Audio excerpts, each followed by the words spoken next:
Hello there, I'm Ed Zitron and welcome to Better Offline.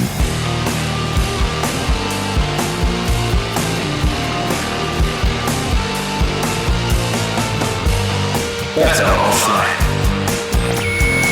And you're on the second part of the Business Idiot trilogy, and indeed that was a concept I introduced you to last episode. Think of the business idiot as a kind of con artist, except the con has become the standard way of doing business for an alarmingly large part of society.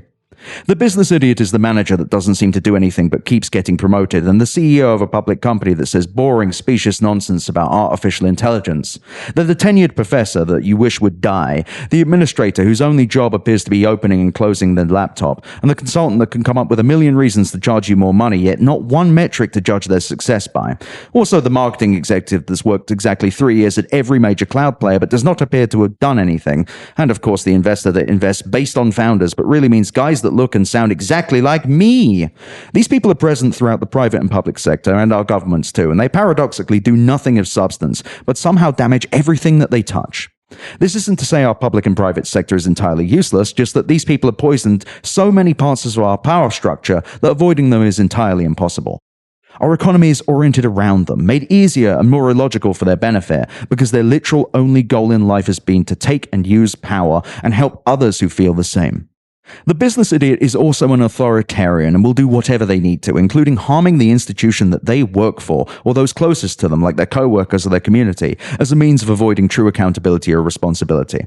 Decades of neoliberalism has incentivized their rise, because when you incentivize society to become management, to manage or run a company rather than do something for a reason or purpose, you're incentivizing a kind of corporate narcissism, one that bleeds into whatever field the person goes into, be it public or private. Our society is in the thrall of dumb management and functions as such. Every government, the top quarter of every chart, features little Neros who, instead of battling the fire engulfing Rome, are sat in their palaces strumming an off-key version of Wonderwall and the Lyre and grumbling about how the firefighters need to work harder and maybe we could replace them with an LLM or a smart sprinkler system. Every institution keeps its core constituents and labor forces at arm's length, and effectively anything built at scale quickly becomes distance from both the customer and the laborer. This disconnection, or alienation better put, sits at the center of almost every problem I've ever talked about. Why would companies push generative AI in seemingly every part of their services, even though their customers don't like it and it doesn't really work? It's simple. They neither know or care what the customer wants. They barely know how their businesses function. They barely know what their products do and barely understand what their workers are doing, meaning that generative AI feels magical because it does an impression of somebody doing an impression of somebody doing a job, which is an accurate way of describing how most executives and middle managers operate. But let me get a little more specific. An IBM study based on conversations with 2,000 global CEOs recently found that only 25% of AI initiatives have delivered their expected return on investment over the last few years, and worse still, 64% of the CEOs surveyed acknowledged that the risks of falling behind drove their investments in some technologies before they had clear understanding of the value they brought to the organization. 50% of respondents also found that the pace of recent investments has left their organizations with disconnected, piecemeal technology. Almost as if they don't know what they're doing and they're just putting AI and stuff because it feels good, or for no reason.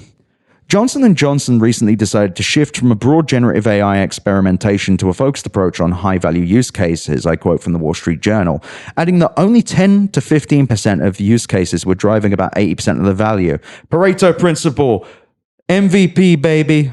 Its last two CEOs, Alex Gorsky and Joaquin Duato, both have MBAs, with current CEO Duato's previous 10 years at J&J being some sort of chairman or vice president, and the previous two CEOs were both pharmaceutical sales and marketing people. Hey, fun fact about Bill Gorsky. During his first tenure at Johnson & Johnson, he led marketing of products that deliberately underplayed some drug side effects and paid off the largest nursing home pharmacy in America to sell more drugs to old people. What a lovely man!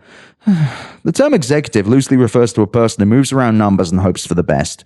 The modern executive does not lead, they prod. Their managers are hall monitors for organizations run predominantly by people that, by design, are entirely removed from the business itself, even in roles like marketing and sales, where CMOs and VPs bark orders without really participating in the process. We talk eagerly about how young people in entry-level jobs should earn their stripes by doing grunt work, and that too is the neoliberal poison in the veins of our society, because by definition, your very first experience of the workforce is working hard enough so that you don't have to work as hard. And you have to do the shit that nobody else wants to do. And anyway, the same managerial types who bitch about the entitlement and unrealistic expectations of young people are the same ones that are also eviscerating the bottom rung of the career ladder, typically by offshoring many of these roles or consolidating them in responsibilities of their increasingly burned out senior workers, or see AI as a way to eliminate what they see as an optional cost center and not the future of their workforce. I should also be clear with that. This is the big thing with AI and jobs right now that people are afraid of. These entry-level positions that are going to get, quote, automated out. I made a point in the last monologue that I want to clear up as well. I don't think AI will not take any jobs. I think it's taken jobs already. Tons of freelancers, copy editors, art directors. People are really suffering. The point is, these people, the business idiots, they want you to believe that AI is going to take every job next year or in 3 months. Or very soon. It isn't clear how soon. They can't tell you. They don't understand. They're fucking wrong. They need you to do this so that you start giving up. That you give up, because you giving up gives them more power. If you believe they can replace you with AI that doesn't work or do your job, they will do so. Now, it may happen to you anyway. It may happen that they'll put an AI that can't do the shit that you do and replace you with probably contract labor. That's going to happen regardless of whether AI happens. Offshoring and contractor work have been eroding employment work for a long time. At-will employment in America is a big fucking problem. It always has been. The way that labor is treated here is fucking insane. And a little comment as well for this episode. As I record this, the Vox union is yet to get an agreement with Vox. In the event that Vox does not give the deal in the next week, you're probably going to hear this when it's happening. I request that every single listener of Better Offline, I need you to actually boycott every single Vox property, which sucks because The Verge has some great writers and also Nilay Patel. And you should boycott everything that Vox is doing right now based on this anyway, which sucks because they just hired some really excellent reporter called Hayden Field. She's excellent.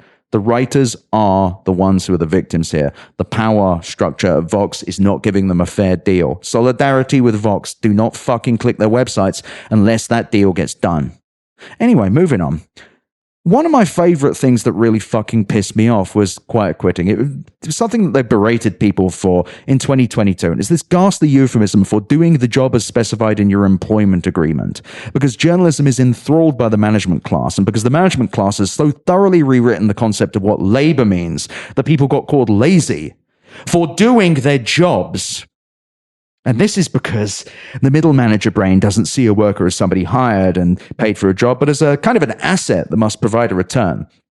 As a result, if another asset comes along that could potentially provide a bigger return, like an offshore worker or a theoretical AI agent, that middle manager won't hesitate to start getting hot and heavy with the idea of getting rid of this annoying person who keeps doing the thing that the manager needs them to, but won't magically read the manager's mind, and also keeps asking the manager all these annoying questions. Just leave the manager alone to get paid. But really though, artificial intelligence is the ultimate panacea of the business idiot, a tool that gives an impression of productivity with far more production than the business idiot themselves, because they don't really do any work. The information reported recently that ServiceNow CEO Bill McDermott, the chief executive of a company with a market capitalization of over $200 billion, by the way, despite the fact that, like Salesforce, nobody really knows what they do, he chose to push AI across his entire organization, both in the product and in practice in the organization itself, based on the mental consideration I would usually associate with a raven finding a shiny object. The following is an actual quote from the article.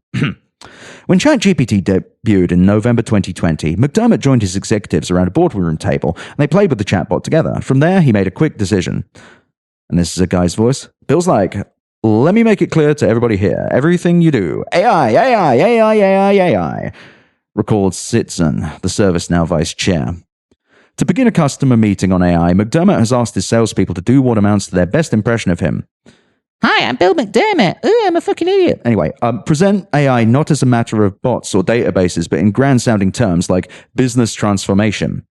During the push to grow AI, McDermott has insisted his managers improve efficiency across their teams. He's laser-focused on a sales team's participation rate. Let's assume you're a manager and you have 12 direct reports, he said. Now let's assume out of those 12, 2 people did good, which it was so good that the manager was 110% of plan. I don't think that's good. I tell the manager, what did the other 10 do? You'll notice that all of this is complete nonsense. What do you mean efficiency? What does that quote even mean? 110% and 10% of plan? What are you on about? Did you hit your head on something, Bill? Do you have a gas leak in ServiceNow? I fucking swear these people make so much money, but when you hear them talk, they sound so stupid. They sound so very stupid. If you or I said stuff like that to someone, they'd check us for a concussion. But I'd wager that Mr. McDermott is concussion-free and a true example of a business idiot. A person with incredible power and wealth that makes decisions not based on knowing things or caring about his customers, but on the latest shiny object that makes him think, line go up. No, that's really Bill McDermott's thing. Back in 2022, he said to Yahoo Finance that the metaverse was real and that ServiceNow could help someone create an e-mall in the metaverse and have a futuristic storefront of some sort. One might wonder how ServiceNow provided that, and the answer is it did not provide that at all. I cannot find a single product that it's offered that includes anything of the sort. But like any of these CEOs, he doesn't really know stuff or do stuff, he just is, Descartes ass motherfucker. The corporate equivalent of a stain on a carpet that nobody really knows how it got there, but hasn't been removed, and it's kind of difficult to get out without ripping the whole fucking thing up. The modern executive, like I have said, is symbolic, and the media has, due to a large amount of business idiots running these outlets and middle managers stuffed into the editorial class, been trained to never ask difficult questions such as, what the fuck are you talking about, Bill? Or even the simple, what does that mean? Or how would you do that? Or I'm not sure I understand. Would you mind explaining? Perhaps the last part is the symptom of the overall problem, though. So many layers of editorial and managerial power are filled full of people that don't know anything, and there's never anyone crueler about ignorance than somebody who's ignorant themselves. Worse still, in many fields, journalism included, we're rarely rewarded for knowing things or being right in the way that keeps the people with the keys from scraping them across our cars. We are, however, rewarded for saying the right thing at the right time, which more often than not means resembling our white male superiors, speaking like our peers and delivering results in the way that makes them feel the happiest or the best about themselves.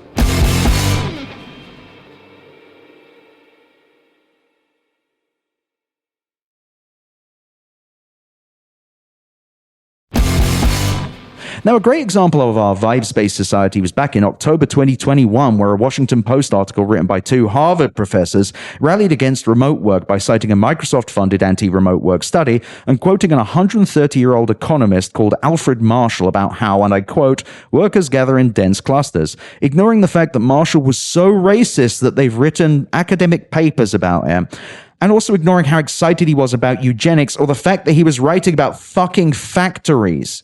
Remote work terrifies the business idiot because it removes the performative layer that allowed them to stomp around and feel important, reducing their work to work. Stuff they've done. Office culture is inherently heteronormative and white, and black women are less likely to be promoted by their managers, and continuing the existence of the office is all about making sure the business idiot continues reigning supreme. Removing the ability for the managerial hall monitors to look at you and try and work out what you're doing without ever really helping is a big part of being a manager. And if you're a manager hearing this and saying you don't do this, I challenge you to talk to another person that doesn't confirm your biases. The business idiot does reign supreme. Their existence holds up every public company almost, and remote work was the first time they've willingly raised their heads and started honking angrily. Google demanded employees return to the office in 2021, but let one executive work remotely from New Zealand because absolutely none of the decision-making was done with people that actually do work in mind. While we can, you can, I'm not interested, debate whether exclusively working remote is productive or not, the return to office push was almost entirely done in two ways. One, executives demanding people return to the office. Two, journalists asking executives if remote work was good or not, entirely ignoring the people that do the work, and mostly not seeing if it was good and mostly just asking whether it was bad and how bad it was, asking managers. This guy called Callum Borchers over the Wall Street Journal, and he has written some real scorchers, Borcher scorchers if you call them, by which I mean I've never seen someone so interested in publishing what bosses think in my fucking life. And I run a PR firm. That should tell you everything. But the New York Times, the Washington Post, the Wall Street Journal, and many, many other outlets all fell for this crap because the business idiots have captured our media too, training even talented journalists to defer to power at every turn. When every power structure is stuffed full of do-nothing management types that have learned exactly as little as they need to get by, it's inevitable that journalism will cater to them, specious, thoughtless reproductions of the powerful's ideas. Look at the coverage of AI or the metaverse or cryptocurrency or Clubhouse. Look how willingly reporters will willingly accept narratives not based on practical experience or what the technology can do, but what the powerful and the popular are suddenly interested in. Every single tech bubble has followed the same path, and that path was paved with flawed, deferential, and specious journalism from small blogs to the biggest mastheads. Look at how reporters talk to executives, not just the way they ask things like Nilay Patel's 100-plus word questions to Sundar Pichai, or his interview with fucking Gary Vaynerchuk, the constant scam artist who has an NFT thing. Nilay, what the Pardon me. Let me take this from the top. If you look at how reporters talk to executives, you should look not just at the way they ask things, but the things they accept them saying and the willingness they have to just accept what they're told. Satya Nadella is the CEO of a company with a market capitalization of over $3 trillion. That's Microsoft, by the way. And according to an interview mentioned in the last episode, uses AI to summarize podcast episodes and digest emails and effectively do all the obvious parts of his daily working life. I have no idea how you as a reporter do not say, Satya, what the fuck? You're outsourcing most of your life to generative AI. That's insane. Or even, do you actually do that? And then asking further questions. But that would get you in trouble. And the editorial class is the managerial class now, and has spent decades mentoring young reporters and teaching them how not to ask questions, how not to push back, and to believe that a big, strong, powerful CEO would never mislead them. Kara Swisher's half-assed interviews are considered daring and critical because journalism has, at large, lost its teeth, breeding reporters rewarded for knowing a little bit about a few things and punishing those who ask too many questions or refuse to fall in line. The reason that they don't want you to ask these questions is that the business idiot isn't big on answers. Editors that tell you to not push too hard are doing so because they know the executive won't have an answer, or they themselves don't know fucking anything. It isn't just about the PR person that trained them, but the fact that these men more often than not do not have a glancing understanding of their underlying business or even the things they're saying.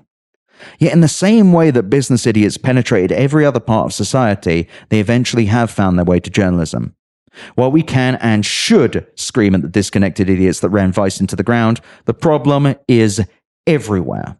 Because the business idiots aren't just at the top, but infecting the power structures underlying every newsroom. While there are some really great editors, there are plenty more that barely understand the articles they edit, the stories they commission, or that make reporters pull punches for fear of advertiser blowback, or worse still, just worried they'll get attacked on social media. Fucking cowards. Go hide under your table, you fucking coward. That and mentorship is dead across effectively all parts of society, meaning that most reporters, as with many jobs, learn by watching each other, which means they all make sure to not ask the rough questions and not push back too hard against the party or market or company messaging until everybody else is doing it. And under these conditions, business idiots thrive. The business idiot's reign is one of speciousness and shortcuts, of acquisition, of dominance, and of theft. Mentoring people is something you do to pass on knowledge. It may make them grateful to you, but it ultimately, in the mind of a business idiot, creates a competitor or a rival.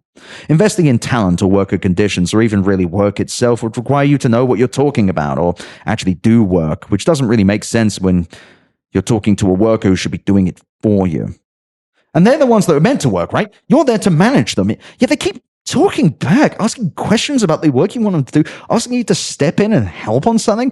And all of that's so annoying. Ew. Oh, I'm a manager. I'm not here to... Non, sir. I'm a blogger. I'm not here to do work. Just know the stuff. Do the stuff. I have to go get lunch and then I have to go back out because I have another lunch. Okay? Enough. Oh my God, you want another thing? Why haven't you done the thing I didn't tell you yet? Anyway, I believe that this is the predominant mindset across most of the powerful, to the point that everything in the world is constructed to reaffirm their beliefs rather than follow any kind of logical path. Our stock market is inherently illogical, driven not by whether a company is good or is bad, but whether it can show growth, even if said growth is horrifically unprofitable or ultimately unsustainable. And I'd argue it's because the market has no idea how to make intelligent decisions, just complex ones that mean you don't really have to understand the business so much as you have to understand the associated vibes of the industry and the weird black magic of how hedge funds work. Friedman's influence and Reagan's policies have allowed our markets to be dominated by business idiocy, where a bad company can be a good stock because everybody, specifically other traders and the business press, likes how it looks and smells, which allows the business idiots to continue making profit using illogical and partially rigged market making, with the business press helpfully pushing up their narratives. This also keeps regular people from accumulating too much wealth. If regular people could set the tone for the markets as a company that makes something people like and people pay them for it and they make more money than they spend, that may make things a little too even. It would make things too accessible. And why would you hire a hedge fund when you could just follow common sense? No, no, no. That's not how we run our markets here, sir. It doesn't matter that CoreWeave, a company that went from mining crypto to taking on a multi-billion-dollar contracts to provide compute for OpenAI and other companies, quite literally does not have enough money for its capital expenditures and lost over $300 million in the last quarter. But everyone still liked it because of its year-over-year growth, which was 420%. It doesn't matter that CoreWeave has an October loan payment that will crush the life out of the company either. These narratives are fed to the media, knowing that the media will print them because thinking too hard about a stock would mean the business idiot had to think also, and that is not why they're in this business. The AI trade is the business idiot nirvana, a fascination for a managerial class that long since gave up any kind of meaningful contribution to the bottom line, as moving away from fundamental creation of value as a business naturally leads to the same kind of specious value that one finds from generative AI.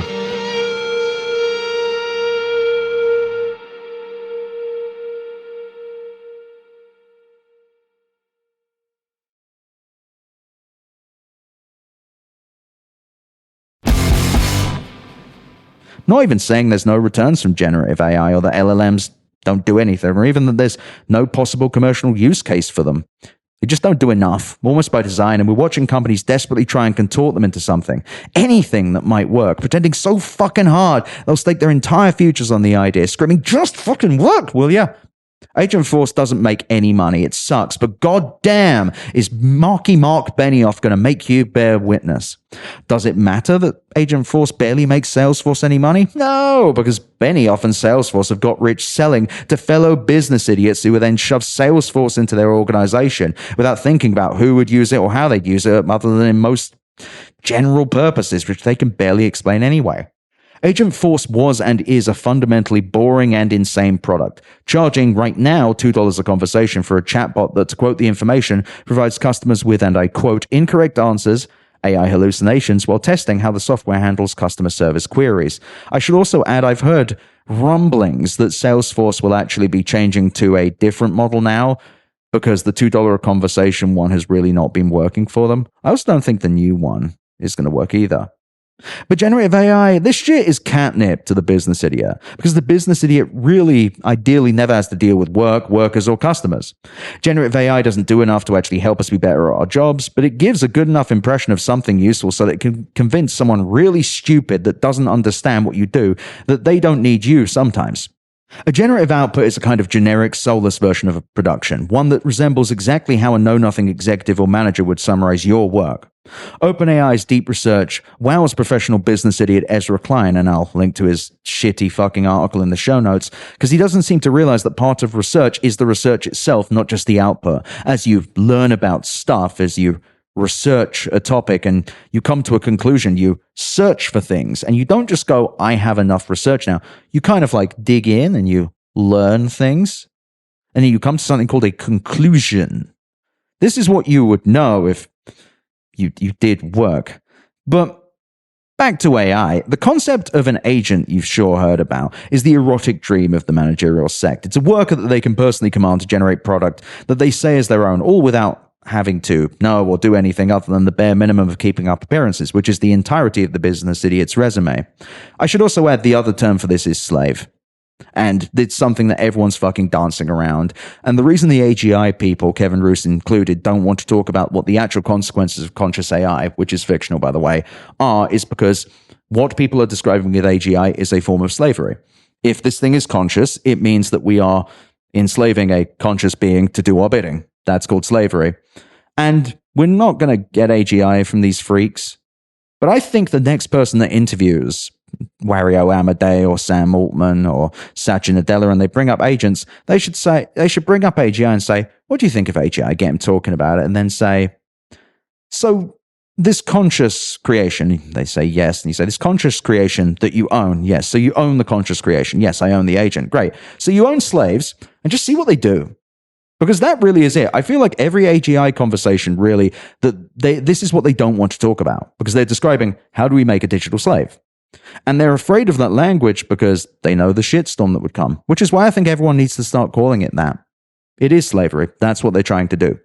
They want a digital wife or a digital work slave or a digital home slave. They love the idea of a robot that does things like go up and get them a soda.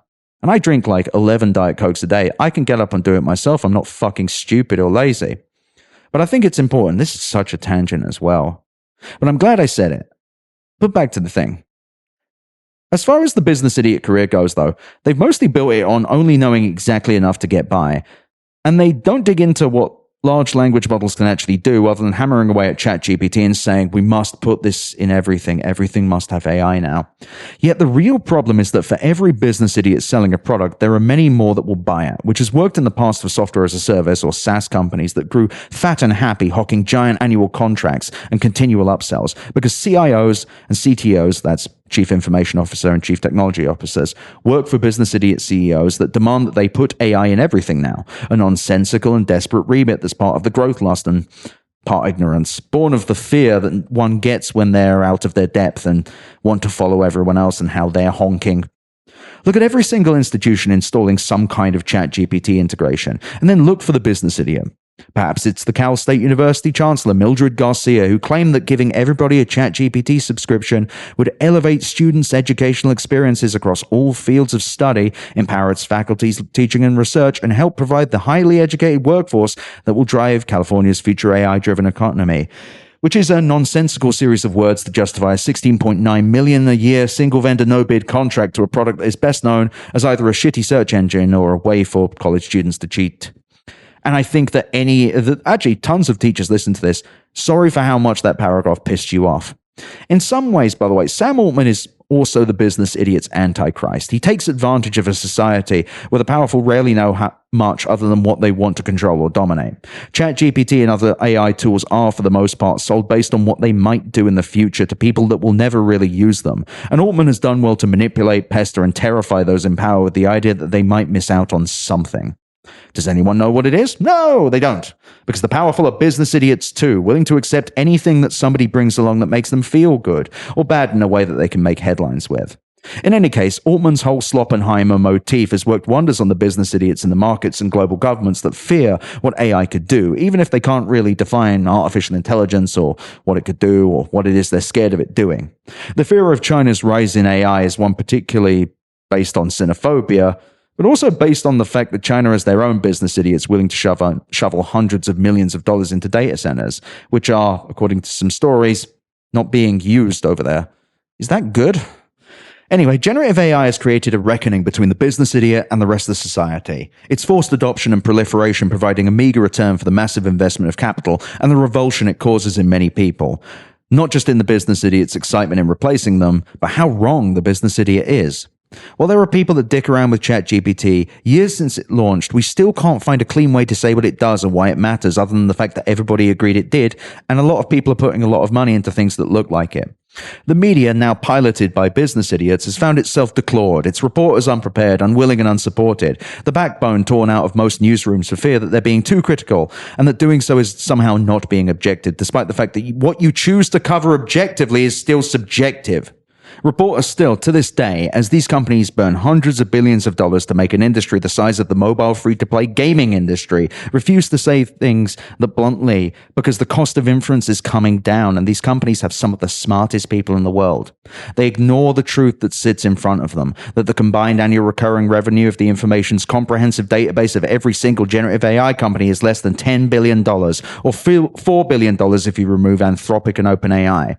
You can add on top of that, by the way, the $13 billion that Microsoft makes, $10 billion of which is OpenAI's compute spend on Azure, and there's an information story behind that too.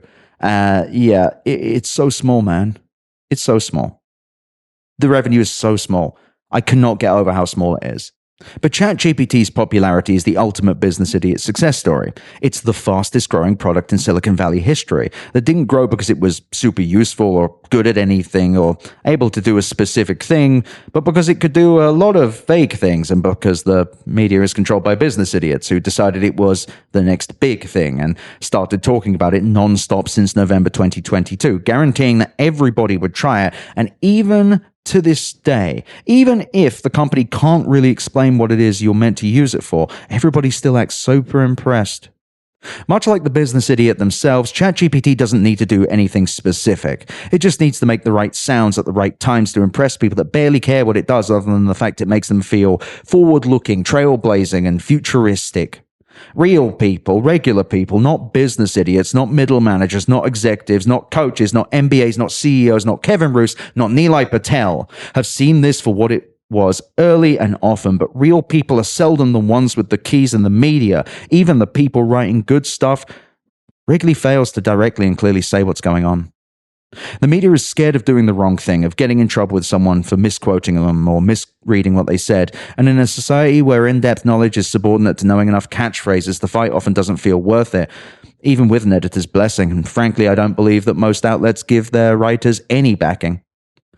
Sam Altman humiliated a writer from The Verge last year. I didn't see fucking Nilay Patel say boo. Probably because he wants him on the pod. I'm bagging on Nilay because Nilay's done some good shit at some point. It's just that when you have power and you use it in such a lackadaisical, power-forward way, someone's got to do it.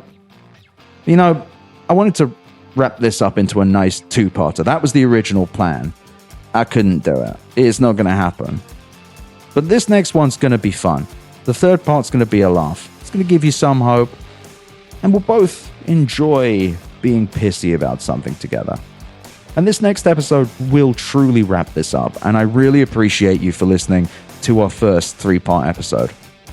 I'll see you tomorrow.